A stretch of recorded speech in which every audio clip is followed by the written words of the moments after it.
O tema de hoje é desmistificando a idolatria. E eu quero falar com vocês que a semana passada nós estivemos falando sobre o espírito da idolatria, que ele gera consequências geracionais de promiscuidade, onde nós falamos ali em Romanos, do capítulo 1, do versículo 18 ao 32, nós falamos que o povo, na verdade, são presa fácil da idolatria, porque Satanás, desde o princípio, ele sempre quis tirar o foco de Deus. Então, desde o princípio, Satanás ele criou maneiras de tirar, desfocar o homem do foco principal que é Deus, e eles foram criadas muitas formas das pessoas perderem o norte, perderem a visão de quem é Deus. E eu disse para vocês, e volto a dizer mais uma vez para você, continuar inteirado disso, o diabo ele é muito inteligente, ele não faz as coisas de qualquer jeito. Por exemplo, ele não chega a se mostrar como o diabo, dizendo que a idolatria é dele, que a idolatria é do diabo. Ele desfoca você do foco que é Deus, com coisas apiedadas, ou coisas piedosas, que são coisas focadas, voltadas para algum tipo de devoção que você possa ter, como se aquilo fosse para Deus, ou como se aquilo fosse coisa sagrada representando o próprio Deus. E eu disse para você que lá em Oséias capítulo 4, do 12 ao 13, é onde os espíritos de idolatria, ele traz, ele gera consequências, né, geracionais, que essas consequências, elas estão perdurando de família a família, de pessoas a pessoas. Quando você olha algum dos sinais que você vai aprender durante esse curso, alguns dos sinais disso em sua vida, você precisa renunciar àquela herança que veio lá de trás dos seus antepassados. E agora não é o momento da gente falar sobre alguns detalhes. Por exemplo, você pode ter uma pergunta assim: pastor, mas eu estou em Cristo, quem está em Cristo é uma nova criatura, pastor. A Bíblia diz que o Senhor nos levou todas as nossas maldições, que Ele se fez maldição na cruz do Calvário, e como é que eu posso ter algumas consequências dessas forças geracionais? Nós não vamos falar sobre isso agora. Se você quiser realmente se inteirar disso, você vai precisar ter muita atenção, procurar continuar no curso, para que você realmente veja essa explicação mais para frente. O que nós queremos tratar hoje, que nós estamos tratando, a primeira e a segunda lição hoje, é que você precisa entender a força da idolatria. Por isso nós estamos desvendando hoje esse assunto. E a Bíblia diz lá em Oséias, capítulo 4, 12 a 13, diz que o meu povo consulta o seu pedaço de madeira e a sua vara lhe dá resposta, porque um espírito, veja lá, de prostituição os enganou. Eles, prostituindo-se, abandonaram Deus. Então, olha só, presta atenção nisso, que isso é muito importante. O Senhor diz que o povo, Ele não está dizendo outros povos, está dizendo o meu povo consulta o seu pedaço de madeira e a sua vara lhe dá respostas. Vocês entenderam o que quis dizer isso? A vara dando respostas. Um Deus, pastor, que não é verdadeiro. Quem é esse cara? Quem é esse ser que está por trás dessa vara que lhe dá resposta? Quem está por trás disso tudo que dá essa resposta? E a Bíblia diz, ele dá resposta porque um espírito de prostituição os enganou. E esse povo, se prostituindo, abandonaram o seu Deus, o Deus verdadeiro. Então Deus permite até que o engano da idolatria traga resposta para algumas pessoas. Já vi alguém dizer assim: eu orei ação isso, ação aquilo, rezei ação isso, ação aquilo, e eu recebi uma graça. Vamos analisar se essa graça veio lá de cima. Então isso você pega para você, esse foco, você abraça como se fosse coisas piedosas, coisas de Deus. Aí a Bíblia continua dizendo aqui em Oséias 4, do 12 ao 13, o meu povo, eles sacrificam sobre o cimo dos montes e queimam incenso sobre os outeiros, debaixo do carvalho, dos choupos e dos terebintos, porque é boa a sua sombra. Por isso, vossas filhas se prostituem e as vossas noras adulteram. Olha o que são consequências da prostituição, da idolatria. Essas consequências geracionais, amados, às vezes a pessoa nem percebe. Meu Deus, pastor, faço tudo. A gente tem uma família de pessoas direitas, pessoas honestas, de repente está havendo dentro da nossa família algo tão terrível, tão nojento. São vários se prostituindo, vários adulterando. Até você você que está ouvindo essa mensagem agora, assistindo, você que está aqui, de repente, desperta em você um desejo de você fazer isso. Pastor, eu sou crente, mas tem hora que eu fico sem me controlar. Me dá um desejo de adulterar, de me prostituir mesmo. Vamos ser sinceros, a pessoa começa a ficar, ela desfoca Deus. E por isso que muitos perdem, irmãos. Muitos perdem, na verdade, o equilíbrio, e a pessoa fica sem entender, por que eu ajo desse jeito?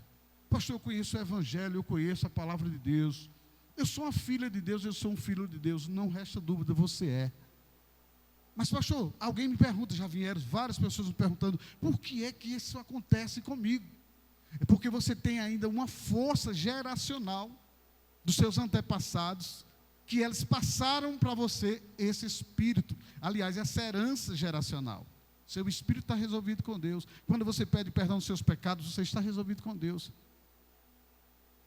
Sua vida eterna está garantida.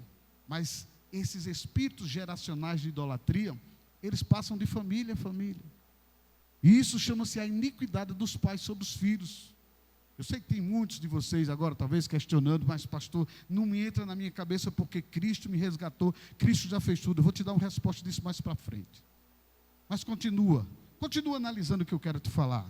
Ainda existe outro trecho, em Oséias 3 e 4, que diz, conheço a Efraim e Israel, não me está oculto, porque agora tens, conheço a Efraim e Israel, não me está oculto, porque agora te tens prostituído, ó Efraim, e Israel está contaminado, o seu proceder não lhes permite voltar para o seu Deus. Por quê? Por quê? Porque um espírito de prostituição está no meio deles, e não conhece ao Senhor. Então entenda o seguinte, quando esse espírito de prostituição está na família, e nós precisamos quebrar essas forças geracionais, esses espíritos, eles não deixam a pessoa se voltar para Deus. A Bíblia diz que o seu proceder não lhes permite voltar para o seu Deus, porque um espírito de prostituição está no meio deles. Esse espírito de prostituição, irmãos, não é aquela coisa apenas de conjunção carnal, sensualmente falando, ilicitamente falando. A Bíblia fala sobre esse espírito de prostituição, que é um espírito que ele age na vida das pessoas. Ele age e de uma forma tão grande, que eu vou dizer uma coisa para você, a idolatria é capaz de cegar o entendimento das pessoas. Deus permite esse espírito trabalhar muitas vezes. Por isso, amados, para você ganhar o seu familiar, que ele é idólatra, você precisa quebrar muito essa força de espírito de idolatria que está na vida dessas pessoas. E tem uma coisa muito forte que quebra isso. São suas orações e a exposição da palavra de Deus. A exposição da palavra de Deus, ela traz luz ao entendimento dessas pessoas. A Bíblia diz que Satanás vai fazer de tudo para ela não ter o vislumbre, porque ele cegou o entendimento dos incrédulos para que não resplandeça a luz do Evangelho. Isaías fala também, 42, 8 e 17, diz, eu sou o Senhor, este é o meu nome, não darei a outro a minha glória, nem a imagens o meu louvor, mas retrocederão em vergonha total aqueles que confiam em imagens esculpidas. Eu vou ler de novo esse versículo 17 para você ter entendimento aqui, mas retrocederão em vergonha total aqueles que confiam em imagens esculpidas, que dizem aos ídolos fundidos, vocês são os nossos deuses. Então, tem muita gente que vive, observe as famílias como vivem, desoladas, envergonhadas, coisas terríveis têm acontecido. E a gente sabe que esse espírito geracional de envergonhamento das famílias está acontecendo porque elas têm forças, a idolatria tem força sobre as pessoas. Ela é capaz de destruir gerações. Primeira, segunda, terceira, até a quarta geração. E nós precisamos analisar o que significa, o que isso representa para nós. Você pode até conhecer Jesus, como eu já falei para vocês, como isso, aquilo, né? A pessoa pode conhecer Jesus como isso ou aquilo, mas não vai salvar essa pessoa. Jesus, ele é um mestre, Jesus, ele é um profeta. Um certo dia um rapaz chegou para mim e disse assim, eu gosto muito de filosofar, eu tenho Jesus como um profeta, eu tenho Jesus como um mestre. E eu perguntei a ele, que Cristo representa para você? Ele disse, nada mais do que isso. Mas eu reverencio Jesus. Essa reverência não salva ninguém. Porque o que salva é o Cristo Jesus que morreu para nos salvar. Então você pode conhecer Jesus como isso, como aquilo, mas você não terá salvação. Porque o que salva é o Cristo, o Deus eterno, é quem leva a salvação. E essa palavra Kyrios no grego significa Senhor, aquele que salva. Então não adianta a gente chamá-lo de Senhor, de o grande profeta, o meu mestre, o grande mestre, se nós não nos prostrarmos a Ele. O que salva na verdade é você reconhecer o sacrifício de Jesus e andar em uma vida de obediência. Agora, a estratégia de abrir os olhos dos homens para que eles entendam o que a idolatria faz é você seguir no conhecimento da palavra. A estratégia de Deus é que Ele abra os seus olhos, Ele abre os nossos olhos no entendimento o que é que a idolatria faz, para depois nós entendermos o que a idolatria fez conosco, através dos nossos antepassados, o que a idolatria pode fazer com você ainda. Você que está assistindo, você que de repente diz que é só um devoto, mas na lição passada, na aula passada, você pode assistir lá no YouTube, você vai ver a primeira aula, em que você vai entender o que é veneração ali. Não vou repetir isso porque nós vamos avançar. Então, a idolatria, ela leva as pessoas a uma cegueira espiritual. E Satanás, ele faz tudo para manter as pessoas assim, para que elas não lutem. A idolatria, quando Deus luta contra a idolatria, não se fala apenas na Bíblia dos crentes, como as pessoas dizem. Hoje eu até coloquei, não existe a Bíblia dos crentes, não existe a Bíblia dos católicos. Existe a palavra de Deus. Então a exposição da palavra de Deus, ela vai trazer luz para você. Quero que você entenda muito bem. Quando o Senhor nos fala no Salmo 115, se você puder anote aí, fala assim, não a nós, Salmo 115 de 1 a 8, não a nós, Senhor, nenhuma glória para nós. Não a nós, Senhor, nenhuma glória para nós, mas sim ao teu nome, por teu amor e por tua fidelidade. Elis, porque perguntam as nações, onde está o Deus deles? O nosso Deus está nos céus. Diga, o meu Deus está nos céus. Diga bem forte, o meu Deus está nos céus. E pode fazer tudo o que lhe agrada. Os ídolos deles, começam aqui. Os ídolos deles, de prata e ouro, são feitos por mãos humanas. Tem boca, mas não podem falar. Olhos, mas não podem ver. Tem ouvidos, mas não podem ouvir, nariz, mas não podem sentir cheiro, tem mãos, mas nada podem apalpar, pés, mas não podem andar, e não admitem som algum da garganta, ou com a garganta, não emite, aliás. Aí a Bíblia diz assim, esses ídolos são desse jeito, mas tornem-se como eles, aqueles que o fazem, e todos aqueles que neles confiam. Então entenda o seguinte, a pessoa que se volta para o ídolo, ela se torna tão sem vida quanto o ídolo. E eu quero abrir um parênteses aqui. Hoje eu vi um sacerdote da igreja da idolatria falando assim, nós não adoramos as imagens. Até ali eu achei legal. Cara, bacana. Nós não adoramos as imagens. Nós veneramos, nós respeitamos-las. E eu disse que bacana. Mas só que ele começou a ensinar umas coisas que foi ali onde eu comecei a analisar, e eu disse, olha que grande erro, e eu vou te falar mais embaixo sobre isso. Então eu quero dizer para você que de repente é uma pessoa que venera as imagens, para você que se devota às imagens, vou te explicar hoje o quanto isso é errado, o quanto isso é tão igual àquilo que o Senhor está falando aqui no livro dos Salmos, capítulo 115, vou te mostrar o quanto nós temos que sair desse erro, deste engano. Você sabe que quando a Bíblia diz assim, tornem-se como eles, aqueles que o fazem, todos os que neles confiam, está dizendo assim, torne-se sem vida, torne-se sem sabedoria, torne-se sem visão, torne-se sem audição espiritual, torne essa pessoa que não tem cheiro, que não cheira, que não sente, não tem o sentido real daquilo que Deus fez desse mundo. E aí, quando o Senhor fala sobre isso, Ele está falando sobre as questões espirituais. Então, as pessoas, elas tornam-se sem vida, tão quanto aqueles santos, quanto aquelas imagens. E é por isso, amado, que você entende agora, porque muitos daqueles que são idólatras, que veneram as imagens, quando você vai falar sobre Jesus, e eles dizem, não toque nas minhas imagens. Eu me lembro que quando a mamãe começou sendo evangelizada pela prima dela, a prima dela disse assim, Nessi, olha, você pode ouvir o que eu quero te ministrar ao seu coração, através da palavra de Deus, mas não se preocupe que eu não vou tocar nas suas imagens. Eu não vou bater nas suas imagens. E minha mãe disse assim, eu posso ouvir você ministrar, e eu posso continuar tendo as minhas imagens sem problema nenhum. Eu disse, pode, inclusive você pode receber Jesus, e ter uma aliança com Jesus ainda com suas imagens. Mamãe disse, quer dizer que eu posso ter as minhas imagens em casa, e me tornar crente, uma pessoa aliançada com Jesus? Ela disse, pode sim. Então desse jeito eu quero ouvir. E eu acho muito interessante isso. Sabe por quê, meus amados?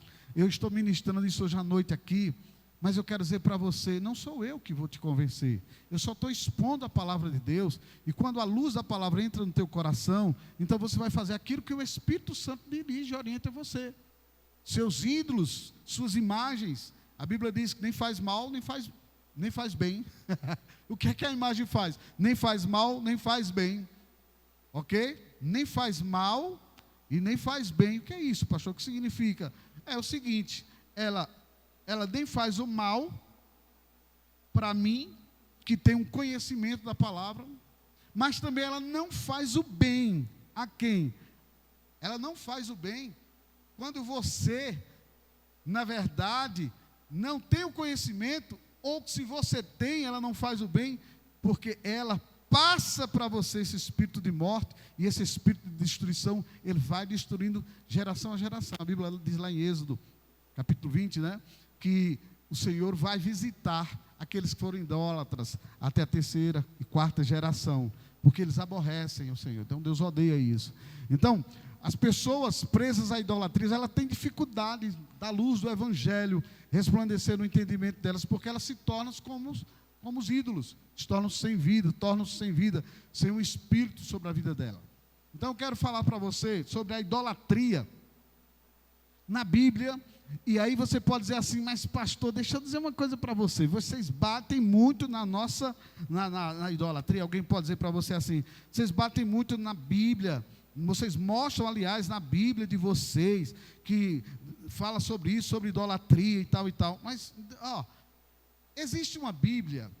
Meu pai, ele me deu essa Bíblia, foi uma das heranças que ele me deixou para mim, essa Bíblia aqui, todo mundo conhece essa Bíblia, aqui na igreja católica.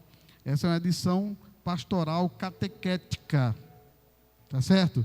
Então, vou mostrar para vocês que a idolatria também, ela é batida dentro da Bíblia católica.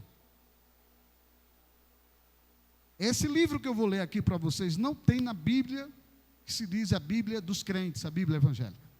Você não vai encontrar o livro de sabedoria na sua Bíblia, meu irmão, você que está aqui presente. A menos que você tenha uma Bíblia católica aí com você, como essa daqui, ou se você tem alguma versão aí, a Bíblia católica, então, mas você pode encontrar no livro de sabedoria. Sabedoria, ele tem 3 capítulos, capítulo 13, 14, 15, mais ou menos até o versículo 6. Acredito que esses 3 capítulos, 13, 14, 15, eles batem fortemente sobre os próprios ídolos, a própria Bíblia católica.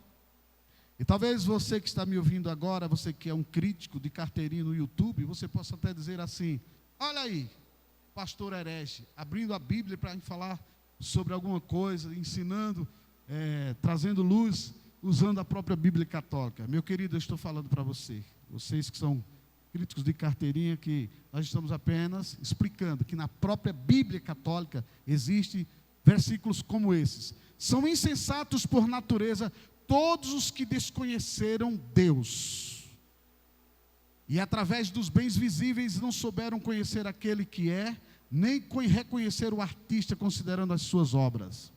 Tornaram o fogo ou o vento ou ar agitável, ou a esfera estrelada ou a água impetuosa, os astros dos céus, por deuses regentes do mundo. Agora escuta só o que se fala aqui na Bíblia católica. Se tomaram essas coisas por deuses. Sabedoria 13, versículo 3. Se tomaram essas coisas por deuses. Repetindo de novo, estou usando a Bíblia católica para mostrar que dentro da própria Bíblia católica existe sim a própria crítica contra as imagens. Se tornaram essas coisas por deuses encantados pela sua beleza. Saibam que quanto seu Senhor prevalece sobre elas, porque é o Criador da beleza que fez essas coisas. Agora procure entender isso aqui agora. Olha o que é que diz aqui. 13:6 de sabedoria. Contudo, estes só incorrem numa ligeira censura, porque talvez tenham caído no erro, procurando Deus e querendo encontrá-lo. Aí ele começa falando muitas coisas aqui abaixo, falando sobre os aspectos da idolatria. Mas eu quero dizer para você, olha o que é que diz em Sabedoria, capítulo 13, versículo 10, da Bíblia Católica. Estamos usando a Bíblia Católica para mostrar que existe aqui crítica quanto à idolatria. Mas são desgraçados, versículo 13 de Sabedoria. Sabedoria 13, aliás, versículo 10. Mas são desgraçados e esperam em mortos aqueles que chamaram de deuses a obras de mãos humanas, o ouro, a prata artisticamente trabalhados, figuras de animais, alguma pedra inútil, a que outrora certa mão deu forma. Assim um lenhador, olha o que é que fala, assim um lenhador cortou e serrou uma árvore fácil de manejar, habilmente ele lhe tirou toda a casca, e com a habilidade do seu ofício, fez dela um móvel útil para o seu uso. Com as obras do seu trabalho cozinhou comida, com que se saciou, que ainda lhe restava, não era bom para nada, não passando de madeira torcida e toda cheia de nós. Contudo, ele tomou e consagrou suas horas de lazer a talhá-las, ele a trabalhou com toda a arte que adquiriu, e lhe deu semelhança de um homem, ou aspecto de vil animal, pôs-lhe vermelhão, uma demão de tinta encarnada, e encobriu-lhe cuidadosamente todo o defeito, e em seguida preparou-lhe um nicho digno dele, e fixou na parede, segurando-o com um prego, por meio que caísse, com medo, aliás, que caísse, que tomou este cuidado, porque sabe muito bem que ele não pode ajudar-se a si mesmo, pois não passa de uma estátua que tem necessidade de apoio. Mas quando lhe implorar por seus bens, seus casamentos, seus filhos, não se envergonham de falar ao que é inanimado. Sabe o que ele está dizendo? Os homens fazem seres que representam homens, criam imagens, e esses próprios homens que criam tudo isso através de animais, aliás, através de madeiras, através do barro, através de, posso dizer até do ouro, pessoas que criam obras de arte, apontando para alguns santos, dizendo assim, olha, esses são nossos deuses. Eles dizem assim, vocês não têm vergonha ao falar com aquilo que é inanimado. E ele diz claramente, e vocês pedem saúde àquilo que é desprezível, reclama a vida ao que é morto, procura socorro ao que é débil. Olha o que eles estão falando, na própria Bíblia Católica, no livro de Sabedoria, capítulo 13, versículo aqui embaixo, está dizendo aqui, reclama, versículo 18, a vida ao que é morto e procura socorro ao que é débil. E para uma viagem, vocês invocam o que não pode andar, para um lucro, um trabalho, o bom êxito de uma obra de suas mãos, pedem força ao que não é capaz de mover as suas mãos. Ele está criticando aqui. Então, se você analisar, você que é católico, pode ler a Bíblia aí na sua Bíblia. A Bíblia dos crentes não tem, na Bíblia evangélica não tem. Sabedoria capítulo 13, 14, 15, 16, até o 15, aliás. Então a gente vê assim, como a própria Bíblia católica fala contra isso. Mas ainda se continua realmente essa coisa sendo desenvolvida dentro da própria igreja. E aí mostrando-se a idolatria, irmãos, é uma coisa que ela é muito... o inimigo, eles consegue demais enganar as pessoas. Ele diz para você que aquilo que é piedoso parece muito com aquilo que é de Deus. E aqui no livro de Sabedoria, capítulo 14, que nós não usamos essa Bíblia, nós não usamos, aliás, esses livros, porque eles são livros apócrifos, não tem inspiração. dado pelo Espírito Santo, foi reprovado pelo cânon judaico, mas nós estamos mostrando aqui que na própria Bíblia católica está dizendo aqui, ó, Sabedoria 14, versículo 17, porque é bendito o madeiro pelo qual se opera a justiça. Na cruz do Calvário, Jesus operou a nossa justiça, mas olha o que é que ele diz: mas maldito é o ídolo, ele e o que fez, ou seja, a pessoa que fez, este porque o formou, por isso aquele porque sendo corruptível, leva o nome de Deus. Meus amados, vê que coisa interessante, diz aqui, com efeito Deus odeia tanto o ímpio quanto a sua impiedade, diz o versículo 10, a obra sofrerá o mesmo castigo do que o autor. E aí ele vai falar no versículo 11, aqui já na parte final, eles se tornaram uma abominação, objetos de escândalo para os homens, laços para os pés dos insensatos. Aí fala, foi pela idealização dos ídolos que começou a apostasia, e sua invenção foi a perda dos humanos. A idolatria é a perda dos humanos. A idolatria é a perda dos humanos. Está aqui escrito na própria Bíblia Católica isso. Eu marquei alguns trechos, estava estudando alguns textos aqui, eu marquei, e eu comecei a ver isso. Meu Deus, com a própria Bíblia Católica falando sobre isso. Romanos, aliás, Sabedoria 14, versículo 21, diz assim, os homens sujeitando-se à lei da desgraça e da tirania, deram à pedra, deram à madeira o nome incomunicável. Ou seja, eles se sujeitaram a isso. Então, eu quero dizer para você, meus amados, que isso tudo traz desgraça para a vida dos seres humanos. E nós precisamos entender, não só na Bíblia dos crentes, como alguém pode dizer, que existe isso. Porque algumas pessoas dizem assim, mas na Bíblia evangélica, eu sei que vocês combatem, mas isso, nós temos isso na Bíblia católica, temos isso na Bíblia evangélica. Então, você precisa entender que a idolatria é algo muito bem forjado, muito bem formulado. Então esse livro de Sabedoria, capítulo 13, 14, 15, esse livro, e por ser um livro apócrifo, ele não está na nossa Bíblia. Ele fala sobre a loucura da idolatria. Queridos, e as pessoas não enxergam isso. Mas por que, pastor? Pergunta a mim, por que, pastor? 2 Coríntios 4,4 fala sobre isso. Porque o Deus desse século cegou o entendimento dos incrédulos, para que não resplandeçam a luz do Evangelho.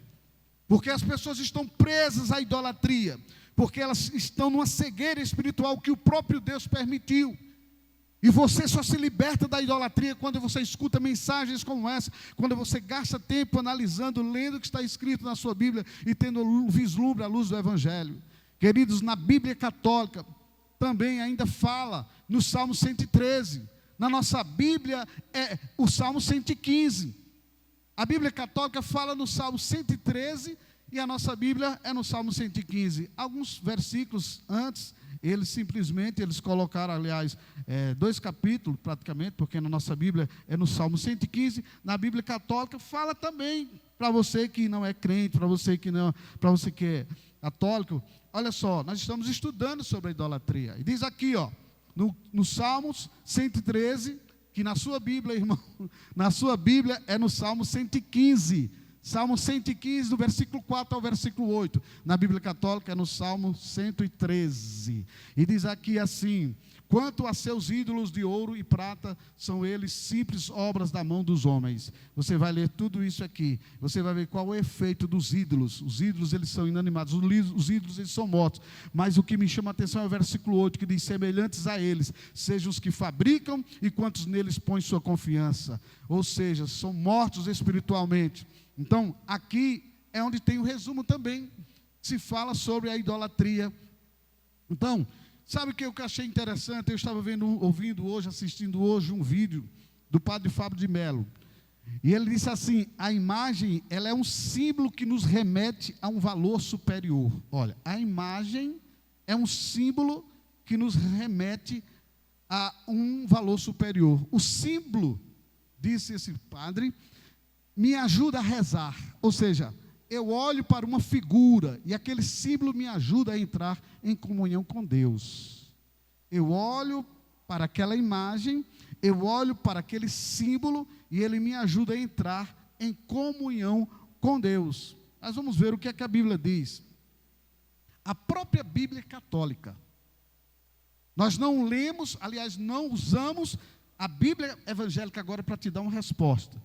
Que essa terminologia, esse pensamento essa visão que se usar uma imagem, como ele diz aqui, um símbolo, ele te ajuda a entrar em comunhão com Deus, isso é errado. A própria Bíblia Católica fala sobre isso, que isso é errado. Livro de sabedoria, vou ler para vocês de novo. Aqui, a tua Bíblia não tem não, a menos que você tenha uma Bíblia Católica aí. Pergunta ao seu irmão do vizinho, se você tiver uma Bíblia Católica, você pode abrir aí, irmão, tranquilamente. Olha o que diz o livro de sabedoria, a própria Bíblia deles dizendo, ei, não use símbolos. Olha o que diz. Sabedoria 15, versículo 4, versículo 5. Mais uma vez quero dizer para você, nós somos crentes, nós somos evangélicos, nós não usamos os livros apócrifos em nossa igreja. Estou apenas usando esse trecho e esse texto da palavra para explicar que o próprio padre diz, símbolos nos ajuda a focar em Deus. Olha o que diz. Não fomos seduzidos pelas invenções da arte corrupta dos homens, nem pelo vão trabalho dos pintores, borrada figura de cores misturadas, cuja vista excita os desejos dos insensatos, fantasma inanimado de uma imagem sem vida que provoca a paixão. Aí ele diz, cativados pelo mal, não merece esperar, senão mal, os que o fazem, os que o amam e os que o veneram. É na Bíblia, não é na Bíblia evangélica, é na Bíblia católica que está dizendo aqui, que, na verdade, as pessoas são cativadas pelo mal em procurar se focar nos símbolos, como alguns têm aprendido, esses símbolos que ajudam a entrar em comunhão com Deus, ou seja, imagens, santinhos, algumas coisas dessa natureza. A própria Bíblia Católica diz que essas pessoas são cativadas pelo mal, não merecem esperar senão o mal. Os que o fazem, os que o amam e os que o veneram. Está na Bíblia Católica, Sabedoria, capítulo 15, do versículo 4 ao versículo 6. Agora, vamos para frente. Qual é a imagem, pastor, então, que nós precisamos adorar? Qual é a imagem? Pergunta bem forte. Eu quero que todo mundo enche os pulmões de ar e diga assim, bem forte para mim. Qual é a imagem, pastor? Que temos que adorar? Nós temos a imagem que temos que adorar. Pastor, misericórdia. Vamos lá, vocês vão entender, vocês vão aprender ainda. Qual é a imagem que nós precisamos ativar a nossa fé em Deus? Qual é a imagem? Diga ao seu vizinho, aprenda hoje.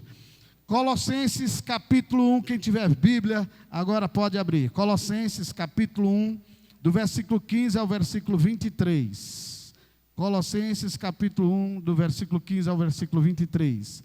Nós só precisamos de uma imagem, apenas uma imagem, para ver a manifestação de Deus em nossas vidas.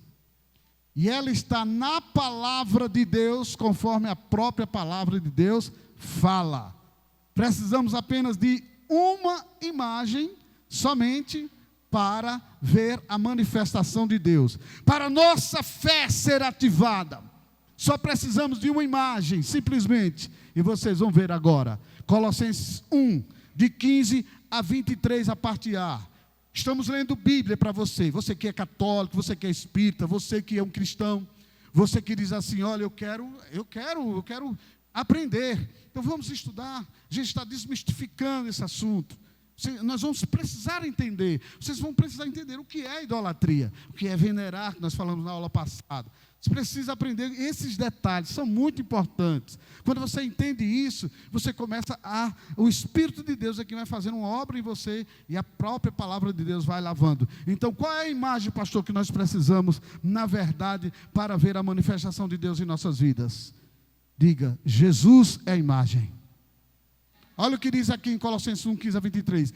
Ele é a imagem do Deus invisível, o primogênito sobre toda a criação, pois nele foram criadas todas as coisas nos céus e na terra, as visíveis e as invisíveis, sejam tronos ou soberanias, poderes ou autoridades, todas as coisas foram criadas por ele e para ele. Todas as coisas foram criadas por ele e para ele. Ninguém criou Deus. Ninguém criou Jesus. Todas as coisas foram criadas por Ele e para Ele. Ele é antes de todas as coisas. Diga, o meu Jesus é antes de todas as coisas. E nele, em Cristo, tudo subsiste. Ele é a cabeça do corpo, que é a igreja. É o princípio e o primogênito dentre os mortos, para que em tudo tenha supremacia. Pois foi do agrado de Deus que nele habitasse toda a plenitude e por meio dele reconciliasse consigo todas as coisas, tanto as que estão na terra, quanto as que estão nos céus, estabelecendo a paz pelo seu sangue derramado na cruz. Antes vocês estavam separados de Deus, e na mente de vocês eram inimigos por causa do mau procedimento de vocês, mas agora Ele os reconciliou pelo corpo físico de Cristo, mediante a morte, para apresentar cada um de nós, diante dos santos, apresentados, aliás, diante dos santos, inculpáveis e livres de qualquer acusação, desde que continuem alicerçados e firmes na fé, sem se afastarem da esperança do Evangelho. Então Ele é a imagem do Deus vivo. Essa é a imagem que eu e você tem que se fortar. Ah, pastor, mas eu uso apenas uma imagem para ativar a minha fé. Pastor, eu uso uma imagem porque eu aprendi que essa imagem, na verdade, ela vai fazer com que eu possa ter os meus olhos diante daquela figura, aquele símbolo, ele me ajuda a entrar em comunhão com Deus. Meu Deus, isso é tudo mentira, meus amados. A Bíblia diz, lâmpada para os meus pés é a tua palavra e luz para o meu caminho. Então nós precisamos entender que ela, a palavra de Deus, é que abre os nossos olhos. A Bíblia diz que a exposição da palavra de Deus traz luz ao nosso entendimento. Para nós termos um relacionamento com Deus e a nossa fé ser ativada, nós precisamos nos assemelhar com a palavra. A Bíblia diz que o verbo se fez carne. Cristo é esse verbo, ele se fez carne, ele habitou entre nós. Quando você olha para a palavra, você olha para Jesus. Quando você lê a palavra, você lê Jesus. Quando você lê a palavra, na verdade Jesus se manifesta para você. A palavra ativa a fé,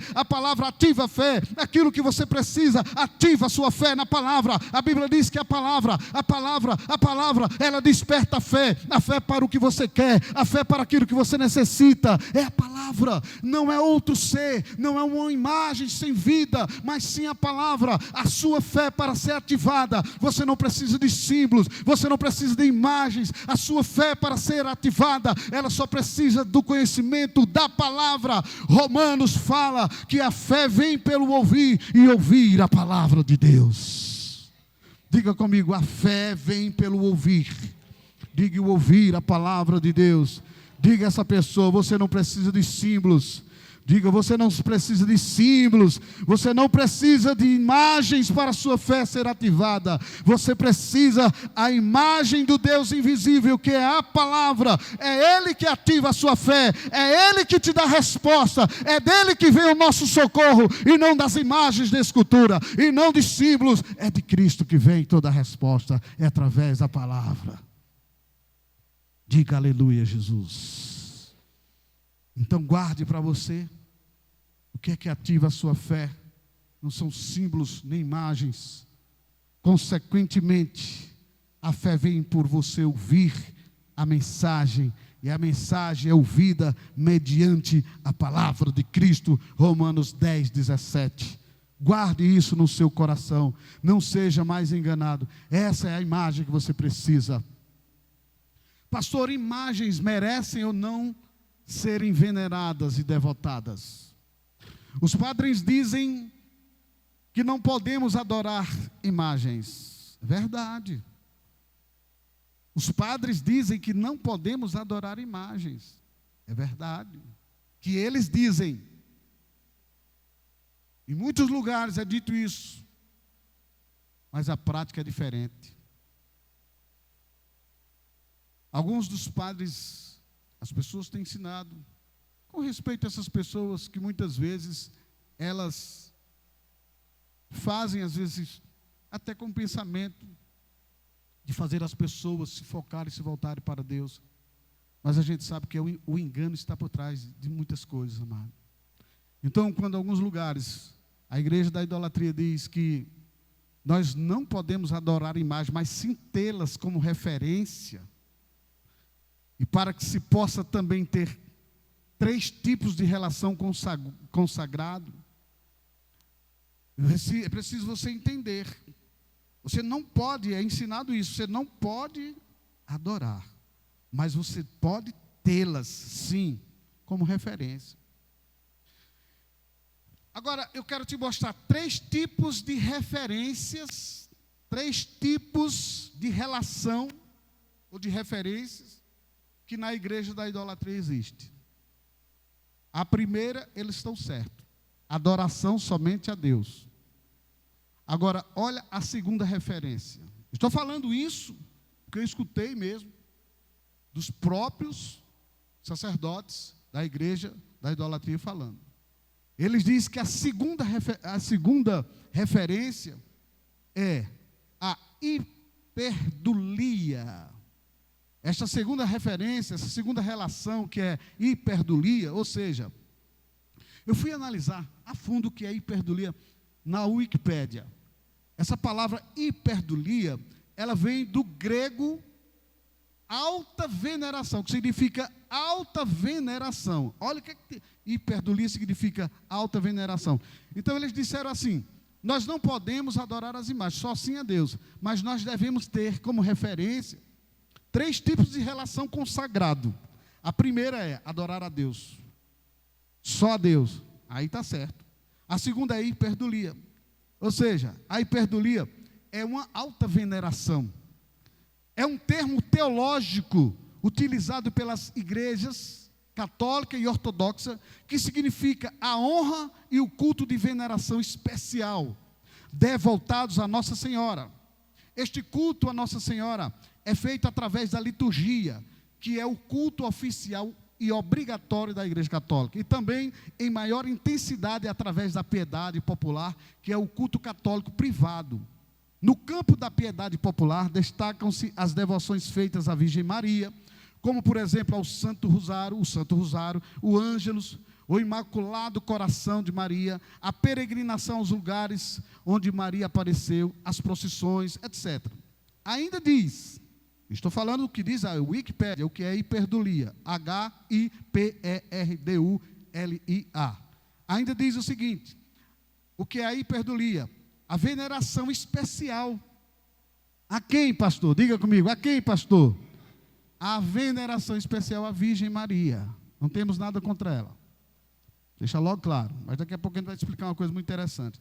Deve-se diz aqui que a veneração especial à Virgem Maria deve-se ao fato de todos os santos, deve-se ao fato de ela ser, aliás, a mãe de Deus, e por extensão a mãe espiritual de toda a humanidade, a rainha de todos os santos e concebida sem pecado original. Irmãos, deixa eu abrir um parênteses aqui. Você que é católico, preste atenção no que eu vou dizer agora. Eu respeito a mãe do Jesus Cristo, homem. Deus precisou de um ventre, e Ele usou o ventre de quem? De Maria. Agraciada, uma mulher agraciada de Deus. Nós temos o maior respeito a ela. Mas eu não tenho veneração a Maria. Porque um dia a própria Maria chega a chamar Jesus o meu Senhor, o meu Salvador. E eu quero que vocês aprendam uma coisa. Quando nós falamos nessa área de Maria, há um costume das pessoas fechar o coração. Vai falar da mãe de Deus. Primeiro, não é mãe de Deus. Se refere à mulher que gerou o Cristo, a casca do próprio Deus, do Senhor Jesus, homem, o Cristo homem. Você leu ainda agora comigo em Colossenses capítulo 1, que ele era antes, em tudo subsiste, e ele criou tudo. Ninguém criou ele. Ninguém criou ele. E aí você precisa entender agora, que a hiperdulia é um grande erro. Essa veneração especial à Virgem Maria é um grande erro. As pessoas dizem que ela é imaculada, ou seja, ela é santa, sem mancha de pecado. Não, ninguém nessa terra, a não ser Jesus, foi gerado sem pecado. Ninguém nessa terra foi gerado sem pecado. A Bíblia diz no Salmo 51, nós fomos gerados em pecado. Em pecado me concebeu minha mãe. Então ninguém, não. A Bíblia diz que todos pecaram e carecem da glória de Deus. Ô pastor, que o senhor me diz uma criança que nasce inocente, sem pecado? Sim, aquela criança, quando ela entende a razão entre o bem e o mal, ela espiritualmente ela morre. Se ela morrer, pastor, vai para o céu. Ela é uma criança sem pecado. Então, pastor, então a Bíblia fala, então ela é essa imagem, ela é esse ser imaculado. Ela, na hora que entendeu o que é o bem e o mal, ela pecou. E a morte aconteceu na vida de Maria, na vida de todos nós. E todos nós, por isso que Maria disse, o meu Senhor, o meu Salvador. Porque ela sabia o estado que ela estava. Então, dizem que Maria, ela é a intercessora mais poderosa da humanidade junto de Deus. É mentira. Isso não é verdade. A Bíblia diz que Jesus está à direita de Deus, intercedendo por nós. Só Ele, 1 Timóteo 2,5. Há somente um só Deus mediador entre. Há somente um só Deus. E um só mediador. Sabe quem é mediador? Intercessor. Entre Deus e os homens. Quem? Cristo Jesus, homem. Jesus disse, com todas as letras, em João 14,6: eu sou o caminho, a verdade e a vida. Ninguém vem ao Pai a não ser, como? Por mim. Então, aqui se fala claramente que a hiperdulia é isso. E diz mais, ela é intercessora, poderosa, intercedendo junto do seu filho. Eu quero desafiar, seja lá quem for, e eu não quero falar de religião de ninguém. Eu quero desafiar alguém na Bíblia que me mostre onde está escrito que Jesus, que Maria, ela é a principal intercessora ao lado de Jesus. Vamos fazer esse desafio? Dou o microfone da minha igreja para você explicar isso, com base bíblica. Não venha com nós achamos, não. Eu não estou aqui para defender religião. Eu não estou aqui para defender a placa da nossa igreja. Nós estamos aqui para falar da Bíblia.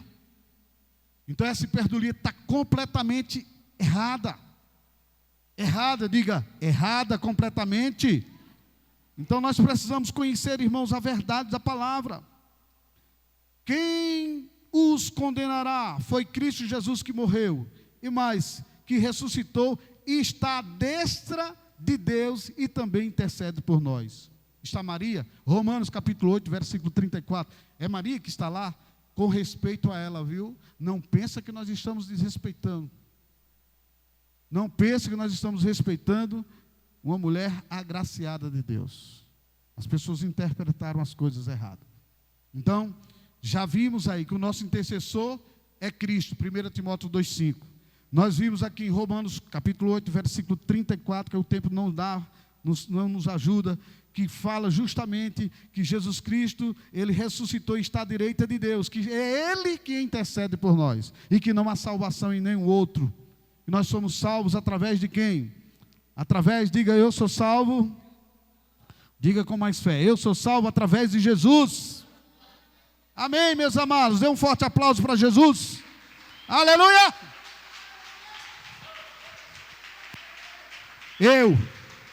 Eu quero dizer para você, eu não estou querendo me engrandecer, nem denegrir a imagem de ninguém, nem falar mal de religião nenhuma. Nós estamos expondo a palavra, amados. É só isso que eu quero. Vamos estudar a Bíblia. Atos, se você olhar no livro de Atos, a gente vê escrito claramente, o Senhor diz claramente em Atos capítulo 4, versículo 12, não há salvação em nenhum outro, pois debaixo do céu não há nenhum outro nome dado entre os homens, ou não há outro nome dado aos homens pelo qual devamos ser salvos. Só Jesus é aquele que nos reconcilia consigo mesmo. Diga aleluia e dê mais um forte aplauso ao Senhor Jesus.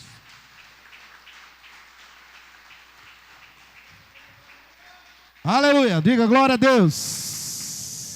Irmãos, olha, quando se fala sobre Maria, é uma coisa assim bem interessante. Quando você lê o Novo Testamento, você não vai encontrar em nenhum canto Jesus dizendo, mamãe. Desafio você, seja qual for o homem, nessa terra, mostra-me dentro do Novo Testamento, Jesus chamando A mãe dele disse: mamãe, ô mamãe, eu vou fazer, a senhora está pedindo, eu vou fazer. Pastor, o senhor está desrespeitando a Maria, a nossa... Não. Estou esclarecendo com a palavra. Nos evangelhos, nós encontramos apenas 2 textos nos quais fala diretamente, Jesus, ele fala diretamente com a sua mãe. Ambos no evangelho de João. No casamento em Caná. Então, dá uma olhadinha. João capítulo 2. João capítulo 2. Olha cá, olha cá. Eu achei assim, sabe, quando eu leio isso aqui, até eu pensei assim, puxa Jesus, eu achei o Senhor tão... Eu achei o Senhor foi tão assim, meio grosseiro com sua mamãezinha.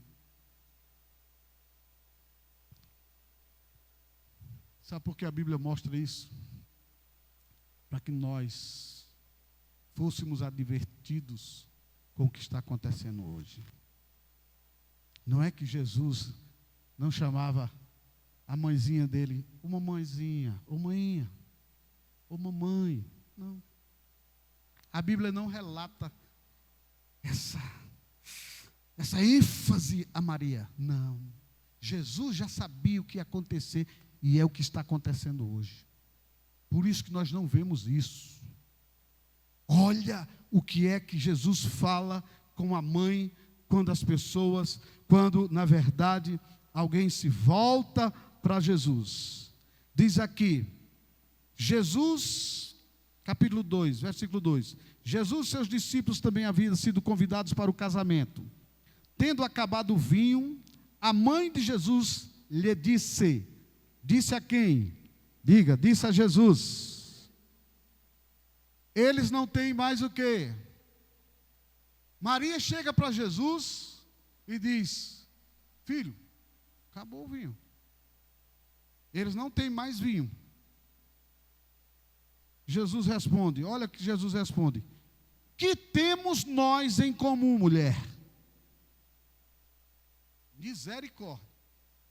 A minha hora ainda não chegou. Meu filho. Jesus quis mostrar que Ele é Deus. E a hora que iria começar os milagres não era porque a mamãe diria: filhinho, chegou a hora. Eu quero mostrar a todos no mundo que o meu filho, Deus não dá essa glória para ninguém. Jesus responde de uma forma até rude: que temos nós em comum, mulher? Ele não chegou e disse: mamãe, o que é que eu tenho em comum com a senhora? Ô meu filho, você nasceu do meu ventre. Ô meu filho. Não. A conversa foi pouca. Deus já estava mostrando para o mundo que nós deveríamos ter cuidado para não haver a idolatria que está havendo hoje.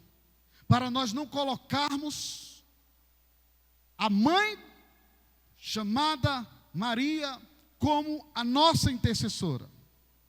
Jesus já estava mostrando que essas verdades, o povo deveriam abrir os seus olhos, ter cuidado, para não colocá-la acima, ou tão quanto ao nível como é ensinado aí na praça, como é ensinado aí pela igreja da idolatria. E preste atenção em uma coisa muito interessante. A mãe responde, a mãe disse aos serviçais. Alguém usa esse trecho aqui dizendo que Jesus, a Maria estava intercedendo ao filho para que houvesse o milagre do vinho. Não! Ela apenas chegou a Jesus e Jesus chega e diz: que temos nós em comum, mulher? A minha hora ainda não chegou. Ou seja, compete a mim que sou Deus e faço como quero. Não é porque um ser humano vai me pedir. Aí o versículo 5 de João 2 diz: sua mãe disse aos, e não a Jesus. Sua mãe disse aos serviçais: façam tudo o que ele mandar. Está dizendo aí que ela estava intercedendo. Façam tudo o que ele mandar. Então, aqui no Evangelho, nós encontramos apenas 2 textos nos quais Jesus fala diretamente com a sua mãe. Já para não haver esse tipo de idolatria que há hoje. Ambos do Evangelho de João também, como eu disse para vocês. E quando Jesus estava na cruz, João capítulo 19, vamos lá para você entender.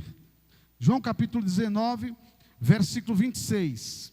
João 19, 26, 27. Quando Jesus viu sua mãe ali, e perto dela, o discípulo a quem ele amava. Quem era o discípulo a quem ele amava? João.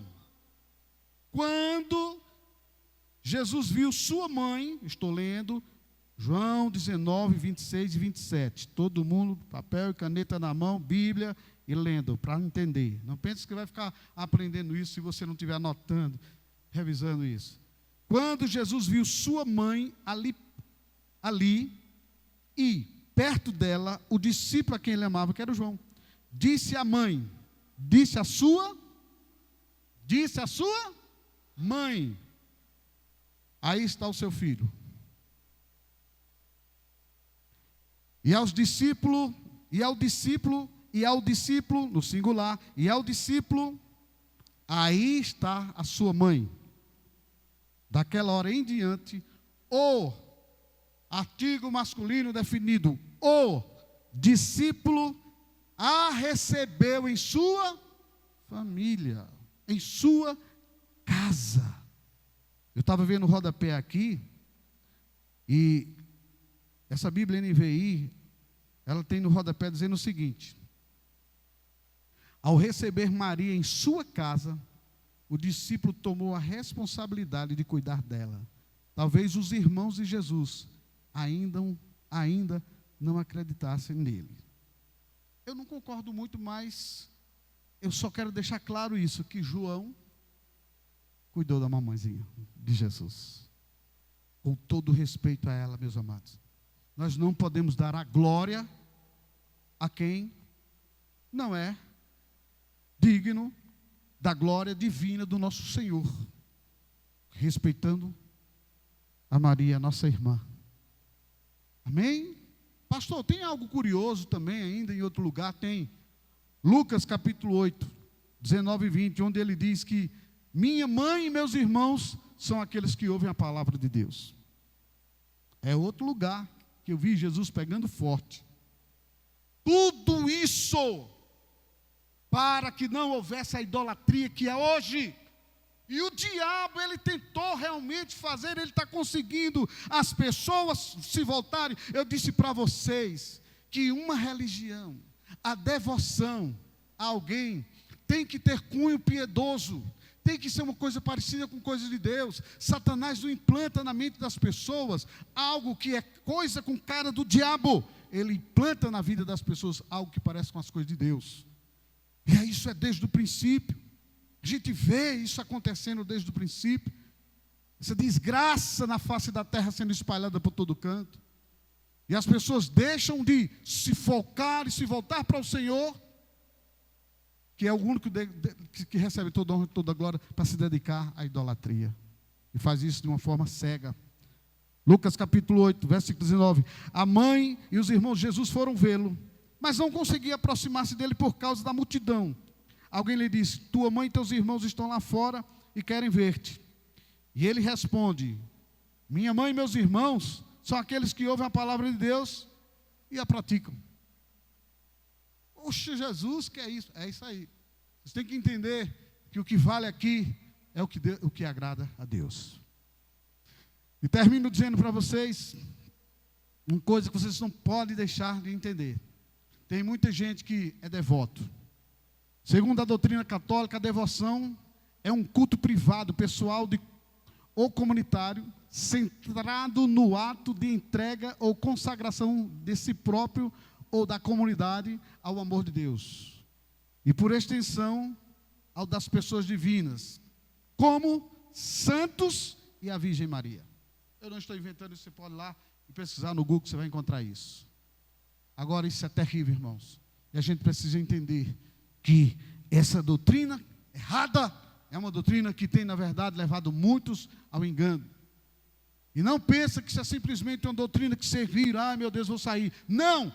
Tudo isso por trás tem uma herança espiritual desgraçada.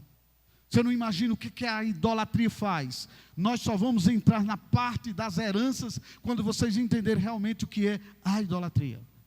E eu quero finalizar aqui hoje, concluir dizendo para você, você precisa entender o que é isso, para você se libertar da idolatria. Porque muitas pessoas se convertem, aceitam Jesus, estão na igreja, estão conosco, se tornaram crentes, desviaram e voltaram para lá. Porque não conhecem essas verdades. Nós precisamos estudar isso a fim. Você precisa entender o que é essa aliança que você fez com Jesus. Você não fez uma aliança com uma igreja, com um pastor. Você fez uma aliança com Jesus Cristo. Você precisa saber quando a Bíblia diz, sai dela, povo meu. Você não pode voltar para lá mais nunca. E se você é cego, você precisa sair do meio da idolatria, para que haja salvação na sua casa, na sua vida e na sua futura geração. Nós precisamos correr fora da idolatria, para que possamos, na verdade, recebermos e vermos a glória do Senhor. A idolatria desperta promiscuidade. A idolatria é uma desgraça na vida dos seres humanos, e a idolatria é algo que tem muito parecido com as coisas piedosas. Satanás, ele é inteligente, ele é estrategista, ele joga as pessoas no meio disso tudo, e as pessoas ficam achando que estão certas. Vamos ler a Bíblia, vamos ler a Bíblia, vamos ler a Bíblia, vamos ler a palavra de Deus, vamos procurar a interpretação na palavra de Deus, vamos deixar a religiosidade de lado. Não quero criticar a sua religião, não quero criticar a religião de ninguém, nem a fé de ninguém. Nós temos que procurar conhecer a verdade que liberta. Conhecereis a verdade e a verdade vos libertará. E concluo dizendo para você, vamos continuar o próximo estudo. Próxima semana eu vou falar sobre uma coisa que é muito importante, que é outra coisa, que existe uma idolatria terrível. Todos os apóstolos e todos os seres humanos que morrem e que morreram, eles estão, na verdade, no céu. Mas deixa eu dizer uma coisa, jamais houve respaldo bíblico que esses apóstolos estão hoje intercedendo por nós. Mas lá na igreja da idolatria tem sido ensinado que os apóstolos estão intercedendo por nós. Então, se venera, se devota a são isso, são aquilo outro, e que isso não passa também de uma idolatria cega. E eu quero mostrar para você, na próxima aula, em nome de Jesus, nós vamos te mostrar na próxima aula, realmente, o que nós temos que fazer. O que é certo. E se você acreditou nisso, que os santos apóstolos estão intercedendo por você, à destra do Pai, aliás, do céu, e que eles estão hoje trabalhando, eu vou te mostrar. E tem uma coisa, eu vou pegar assuntos da igreja da idolatria, escuto os próprios padres, eu escuto essas pessoas, porque, irmãos, a Bíblia diz, examinai tudo e retendo o que é bom. Se tivesse algo bom, com certeza, eu abriria a mão de ser um pastor hoje, e passaria para o outro lado. Mas sabe o que é que vem? É que cada vez que eu investigo, cada vez que eu analiso, eu mais fico persuadido. Eu não sou aquele que me enfoco só para um lado, me envolvo só para o meu. Não, é porque você é crente, então você só olha para o seu lado. Nunca! Eu sou aquele que gosto da verdade, eu vou atrás da verdade, eu pesquiso a verdade. Faz 20 dias que eu tenho estudado esses assuntos sem parar, fora os anos que eu venho estudando, mas 20 dias focado direto. Eu já estava dizendo a minha irmã Maria José, eu disse, eu estou aqui, só essa mensagem de hoje, já faz 20 dias que eu venho analisando essa que vocês ouviram agora. Os assuntos que nós temos que tratar sobre idolatria é sério. Você, meu amigo, que está nos ouvindo, está nos assistindo nesse momento, nós estamos tratando de um assunto sério.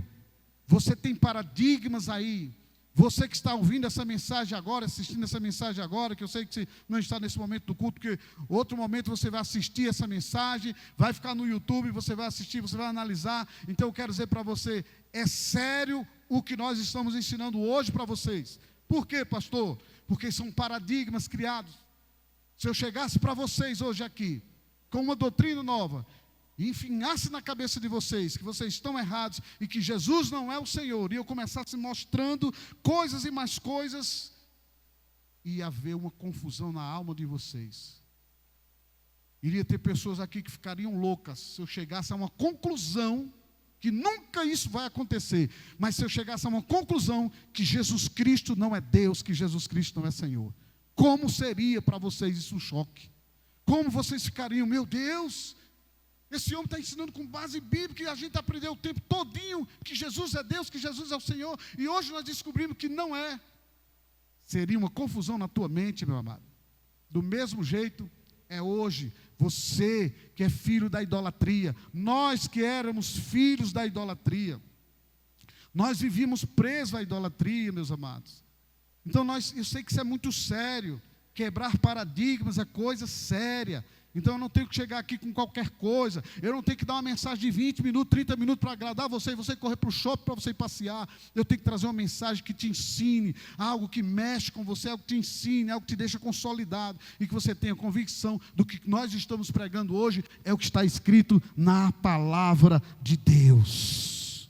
Não posso ser um irresponsável, que chega em um altar, com uma folhinha de papel e dê qualquer coisa para vocês. Eu tenho obrigação de mostrar a palavra de Deus. Os padres têm obrigação de abrir a palavra de Deus e pregar a palavra de Deus. Os sacerdotes, seja de onde for, é a palavra de Deus que é a verdade.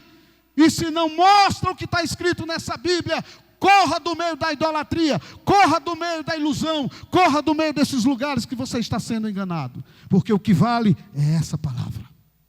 Mostrei para vocês na Bíblia católica, mostrei para vocês na Bíblia evangélica, na Bíblia, na nossa Bíblia, o que é a idolatria. Aliás, isso é um pingo d'água no oceano.